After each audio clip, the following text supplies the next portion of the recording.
சாய்ராம். ஸ்ரீ சாயிபாபாவின் சாசனாமிர்த திருமொழிகள் என்ற புத்தகத்திற்கு பதிப்புரையையும் நன்றி உரையையும் பூஜ்ய ஸ்ரீ நரசிம்ம சுவாமிஜி அவர்கள் எழுதியுள்ளார். இந்த புத்தகம் முதலில் 1939ஆம் ஆண்டு பதிப்பிக்கப்பட்டது. அதற்கு பிறகு இது 5 பதிப்புகளை கண்டது. ரேகே அவர்கள் குறிப்பிட்டது உள்ளது போல, இந்த புத்தகத்தில் ஸ்ரீ சாயிபாபா பிரத்யக்ஷமாக ஆவிர்பவித்துள்ளார் என்பதில் எள்ளளவும் ஐயமில்லை. இந்த புத்தகத்தை படிப்பவர்கள் அனைவரையும் ஒரு படி ஸ்ரீ சாயிபாபாவிடம் இன்னும் நெருக்கமாகவும், இன்னும் அவர் மீது பக்தியை வலுவூட்டவும், நம்பிக்கை வலுவூட்டவும் இந்த புத்தகம் ஒரு ஊன்றுகோலாகவே அமைந்துள்ளது என்று கூறலாம். கிறித்தவர்கள் 4 ஆகமங்களை போற்றுகின்றனர். அவை காஸ்பல்ஸ் என்று அறியப்படுகிறது. அவ்வாறே இவை ஸ்ரீ சாயிபாபாவின் காஸ்பல்ஸ் ஆகும். ஸ்ரீ சாயிபாபாவின் இந்த சாசனாமிர்த திருமொழிகள் மற்றும் ஸ்ரீ சாயிபாபாவின் வாழ்க்கை வரலாறு என்ற இந்த 2 புத்தகத்தையும், அதாவது பூஜ்ய ஸ்ரீ நரசிம்ம சுவாமிஜியால் எழுதப்பட்ட இவ்விரண்டு புத்தகத்தையும் ஒரு பக்தர் படித்தால் அனைத்து ஆகமங்களும் ஒன்று கூடி அளிக்கக்கூடிய பலனை இவை அளித்துவிடும் என்பதில் எள்ளளவும் ஐயமில்லை.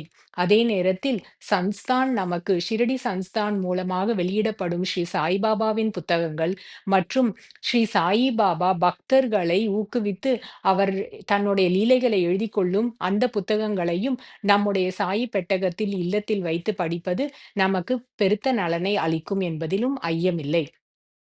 இந்த புத்தகத்தை பதிப்பிக்க 6வது பதிப்புக்கு செல்ல முடியாததற்கு காரணம், ஆல் இந்தியா சாயி சமாஜத்திற்கு வரும் நிதிகள் அனைத்துமே கட்டிடப் பணிகளுக்கும், இதர அவசர செலவுகளுக்குமே சரியாக இருந்தது.